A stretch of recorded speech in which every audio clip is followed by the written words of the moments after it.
मौजे वांगी तालुका दक्षिण सोलापूर येथील घरकुल लाभार्थी रमेश दशरथ पतंगे यांनी आपले मंजूर घरकुल रद्द करण्याच्या कथित कारवाई विरोधात तीव्र संताप व्यक्त केला आहे। संबंधित ग्रामसेवक आणि अधिकारी कर्मचाऱ्यांची चौकशी करून कारवाई करावी, तसेच घरकुल रद्द करण्याचा ठराव मागे घ्यावा अशी मागणी त्यांनी जिल्हाधिकारी आणि जिल्हा परिषदेच्या मुख्य कार्यकारी अधिकाऱ्यांकडे निवेदनाद्वारे केली आहे। मागण्यांवर कार्यवाही न झाल्यास 27 ऑगस्ट 2026 रोजी जिल्हाधिकारी कार्यालय सोलापूर येथे आत्मदहन करण्याचा इशारा त्यांनी दिला आहे। निवेदनानुसार पतंगे यांच्या वडिलांच्या नावाने सन 2024 आणि 25 मध्ये घरकुल मंजूर झाले होते।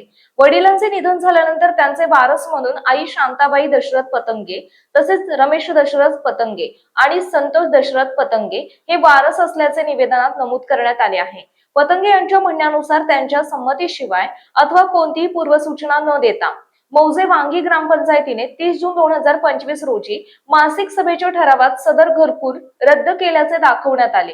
संबंधित ठरावाबाबत त्यांनी आक्षेप घेतला असून प्रत्यक्षात सभा झाली होती किंवा नाही याची स्वतंत्र आणि निष्पक्ष चौकशी करण्याची मागणी केली आहे। तसेच ग्रामपंचायतीतील उपसरपंच आणि संबंधित ग्रामसेवक यांनी संगनमताने चुकीचा ठराव तयार करून वरिष्ठ कार्यालयाची दिशाभूल करण्याचा प्रयत्न केल्याचा आरोप निवेदनात करण्यात आला। ठरावामध्ये उपसरपंचांची स्वाक्षरी नसतानाही घरकुल रद्द करण्याची कार्यवाही करण्यात आल्याचेही त्यांनी नमूद केले। हे सर्व आरोप संबंधित यंत्रणेकडून तपासले जाणे आवश्यक आहे।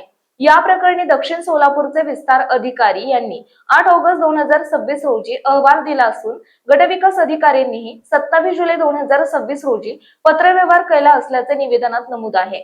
मात्र या सर्व प्रक्रियेनंतरही आपल्याला अद्याप योग्य न्याय मिळालेला नसल्याचा दावा पतंगे यांनी केला आहे। पतंगे यांच्या प्रमुख मागण्या 30 जून 2025 रोजीचा घरकुल रद्द करण्याचा संशयास्पद ठराव तात्काळ रद्द करावा, ठराव प्रत्यक्ष ग्रामपंचायत सभेत झाला होता किंवा नाही याची निष्पक्ष चौकशी करावी, सभेची मूळ नोंदवही, उपस्थिती पत्रक, ठराव पुस्तिका, नोटीस बुक, इतिवृत्त आणि स्वाक्षऱ्यांची तपासणी करावी, तसेच चौकशीत दोषी आढळणाऱ्या संबंधित अधिकारी कर्मचाऱ्यांवर नियमानुसार कारवाई करावी अशी मागणी करण्यात आली आहे।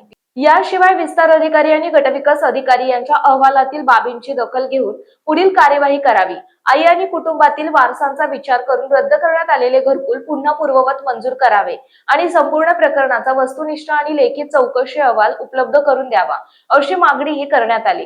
दरम्यान प्रशासनाने या प्रकरणाची तातडीने निष्पक्ष चौकशी करून वस्तुस्थिती स्पष्ट करावी अशी अपेक्षा पतंगे यांनी व्यक्त केली। मागण्यांवर तातडीने कार्यवाही न झाल्यास 27 ऑगस्ट रोजी आत्मदहन करण्याचा इशारा दिल्याने प्रशासन या प्रकरणाकडे कोणती भूमिका घेते याकडे लक्ष लागले आहे। जीटीव्ही मराठी जनतेचा बुलंद आवाज न्यूज चॅनलचे मुख्य संपादक विशाल देशमुख।